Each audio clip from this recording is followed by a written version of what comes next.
So bantayan ninyo kung saan napunta yung isinauli na pera nung dalawa lang yata yun si Hernandez at saka si Alcantara. No? So, yan, gagawing state witness yan.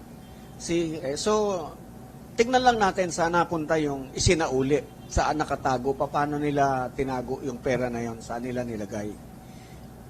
Because hindi dapat nagiging condition ng restitution. Restitution after, it comes a matter of course. Freeze mo yung assets para hindi mawala, hindi maubos.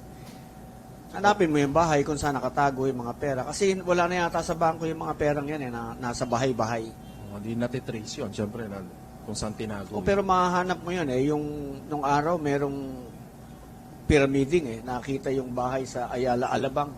Lahat ng kwarto ng bahay, floor to ceiling yung mga pera Grabe. So doon lang tinatago yung pera. Alright mga kababayan, magre-react muli tayo dito kay retired General and Attorney Virgilio Garcia na sinasabi niya ngayon mga kababayan na dapat nating bantayan itong mga pera na ibinalik ni dating Bulacan Engineer Henry Alcantara doon sa Department of Justice kung nasaan na itong mga pera na ito.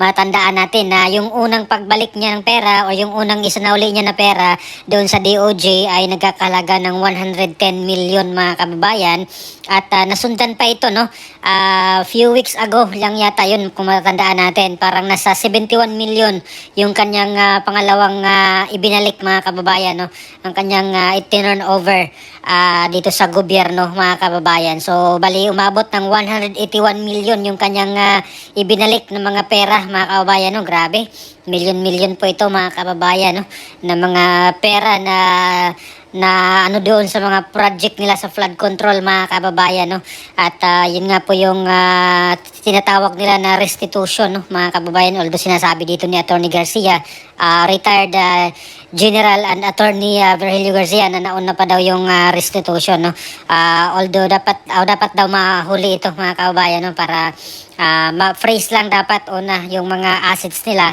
para hindi nila maggalaw para nandun pa rin yung mga kayamanan na questionable pero ito na po yung setup, ito na po yung nangyari.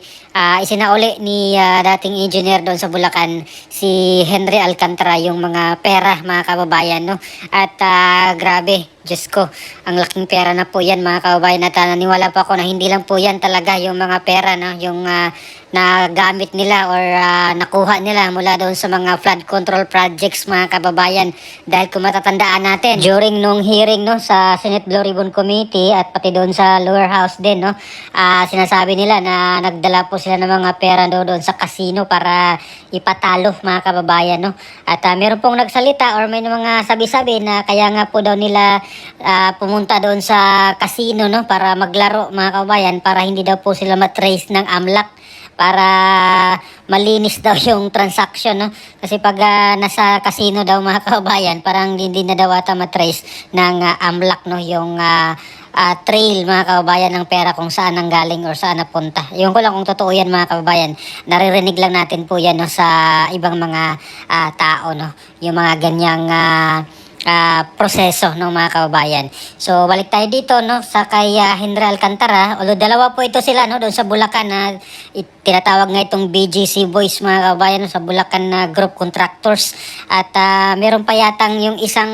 engineer din yung assistant engineer na si Bryce Hernandez ay nagbalik rin po yata ng mga cars niyo mga kababayan, yung luxury car yata niya ay parang ibinalik, di ko alam kung ano na pong update noon at itong mga grabe yung mga kayamanan nila, yung relo nila na talagang napakamahal mga kababayan, talagang magda-doubt ka na hindi yan nakikitain pag ordinaryong engineer ka lang na nagtatrabaho at doon ka lang umaasa sa sahod mo mga kababayan dahil talagang hindi naman umabot ng milyon yung kailang sahod every month mga kababayan kaya talagang ang daming nasayang na mga pera ng mga Pilipino mga kababayan kung napunta lang po yan doon sa mga tamang proyekto sana dito sa mga tulay, yung mga kalsada ng mga lubak-lubak at most especially nga itong healthcare system natin mga kababayan. So sana doon po binuhos talaga yan, no, sa infrastructure, dito sa healthcare, at doon sa education naman talaga ay sila yung nasa batas na dapat bigyan ng pinakamalaking pondo, no, mga kababayan. At sana nga po ay hindi rin po matulad dito sa DPWH, yung budget ng Department of Education na kung saan sila yung pinakamalaki, mga kababayan. Kasi kung nagkataon na sila din po ay kagaya dito sa mga sa DPWH sa flood control na billion din yung mga nakulimbat, ay wala din, mga kababayan. Talaga nga talaga ang Pilipinas dito, no. Kasi sa DPWH pa lang po ito na departamento, mga kababayan, ang pinag-uusapan dito sa flood control. Marami pa dyan, yun. Mayroon pang DOH at itong DepEd, mga kababayan. Although meron na po mga balibalita, yung mga ghost project, no, ng mga classrooms, mga substandard na mga classrooms at iba pa, mga kababayan. So hindi pa po yan talaga totally na discuss, no, or na halungkat, mga kababayan, no. At hopefully po or hoping po tayo, no, na maungkat din po yan, mga kababayan, yung sa Department of Education naman. At likewise po dito sa Department of Health naman din, mga kababayan, no. At meron na nga pong mga balita ng mga nakaraang buwan dapat about dito nga sa mga super health centers na mga nakatiwangwang pa, mga kababayan, at iba pang mga proyekto dito sa Department of Health naman, mga kababayan. So dito pa lang to tayo sa Department of Public Works and Highways pa lang ito, mga kababayan, no. Sabi ko nga kanina, wala pa po yung sa DepEd at sa Department of Health, mga kababayan, na kung saan ay may balibalita na mga hindi rin normal doon ng mga transaksyon, mga kababayan. At kailangan natin malaman at i-demand natin, no, sa gobyerno kung ano na pong status dito, no, sa mga pera na ibinalik, mga kababayan, no, ng mga involved dito, no, sa malawakang korupsyon sa flood control projects, mga kababayan. Kasi kung ito'y nanakawin din ng mga tao rin sa gobyerno, ay wala ring silbi, no. Parang useless yung pagbalik ng pera ni Henry Alcantara kung nanakawin lang din naman ng mga iba pang mga buaya dyan sa ating gobyerno, mga kababayan, no. At sana yung iba pa, mga kababayan, ay magbalik rin po, no, ng mga pera, lalo na yung mga kontraktor na mga politiko, mga kababayan, no. Ang dami na pong napangalanan ng mga congressman, ng mga kontraktor din, ay hindi rin po biro, mga kababayan, no. Hindi na po milyon yung pinag-uusapan dito, billion na, mga kababayan, no.